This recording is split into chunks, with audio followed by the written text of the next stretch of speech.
I am a qualified company secretary, and I'm working for a private company. I'm employed. So I have about 2 years of post-qualification experience, and right now I'm in coaching.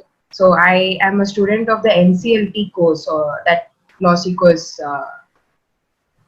providing. So I enrolled in the 2019 batch, and it's been about now 4 months.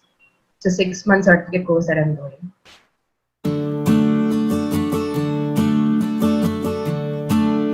Well, actually, initially what I wanted to do was a course in contract drafting. I was because on a daily basis, on a regular basis, I have to vet contracts, I have to draft contracts. That is the nature of my job. So, but then I used to do it by myself. I wanted to learn it properly. I used to take templates. I used to work around the provisions a little bit. I used to study the laws by myself, but I thought something was incomplete. So initially what I wanted to do was I wanted to do a course on contract drafting. But then I was also simultaneously looking at the other courses, and I came across this NCLT course, and I felt it was an additional area that I would be able to get knowledge on, and something that even if later I wanted to get into, that would be comparatively more useful and also interesting. So that is how I enrolled in the NCLT course. But how I got into LawSikho is actually I was talking to my sister, and I was telling her about how I wanted to do a proper course in contract drafting, something that that will give me a practical idea on how to go about things. And then she suggested LawSikho. So I subscribed to the newsletter, the articles, the blogs, and I used to get regular updates. And I think for about 2 months I was following up, and I also downloaded the free material for contract drafting and NCLT, and I thought like it was good, so I should give it a try. And this was it was also that you give a 1 month trial, so if I don't like it, then I can always step back.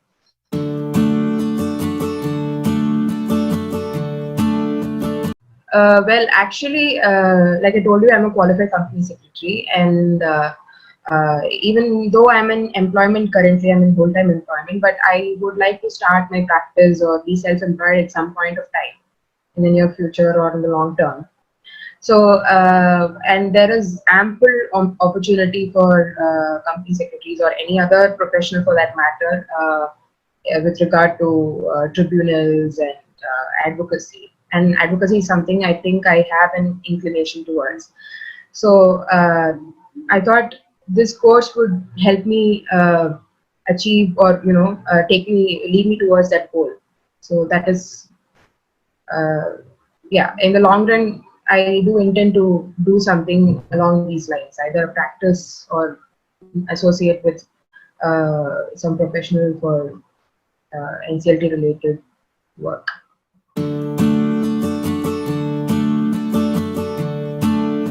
Pretty clear on the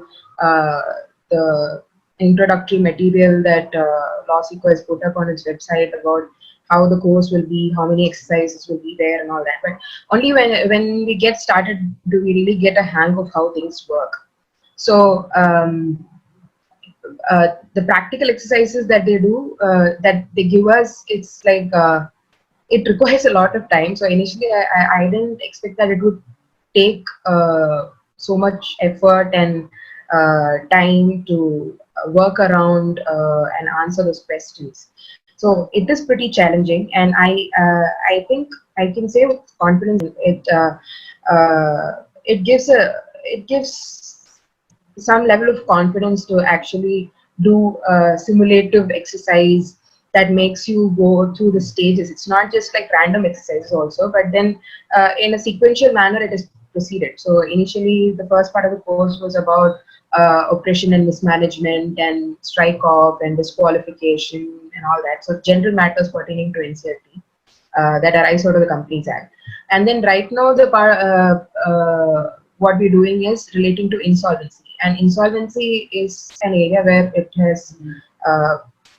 has thrown up a lot of opportunity, and it is the most happening area right now uh, in the corporate law world. So it has proceeded sequentially. Even with insolvency, I think what they made us do is first uh, start with how to initiate a proceeding, or when there is an existing proceeding with various other tribunals or various other statutory authorities like the Debt Recovery Tribunal or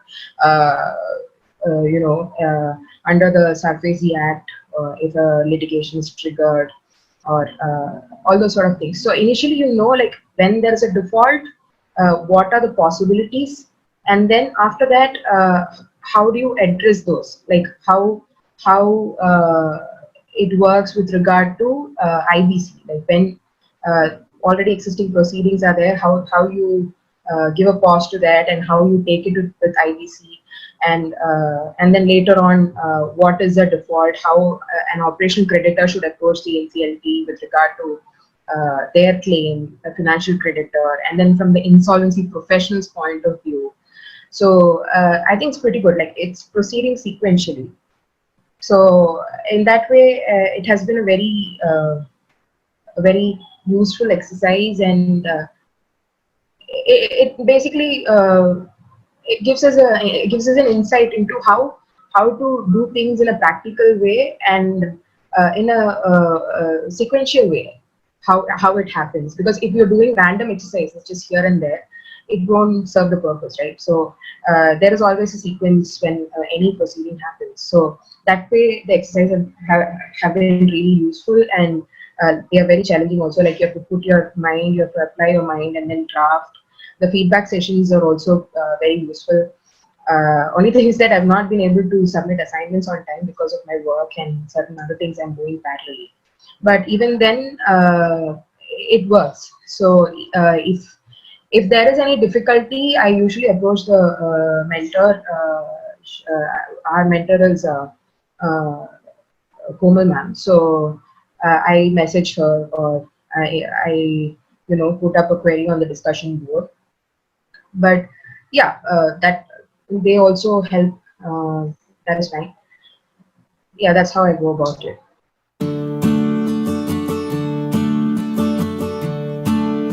See, I told you that I'm in full-time employment. So because right now I don't have a work that is directly relating to the NCLT. But later on, if at all some situation like this comes up, okay, I know how to do it. For example, if at all an insolvency proceeding is initiated against our company, or we want to initiate it against others, I know where to begin and how to go about it. So right now, how I work on the learnings that I've got so far from this course, it has not happened. But like I said, my idea is to take on an additional area. So yes, thank you as well.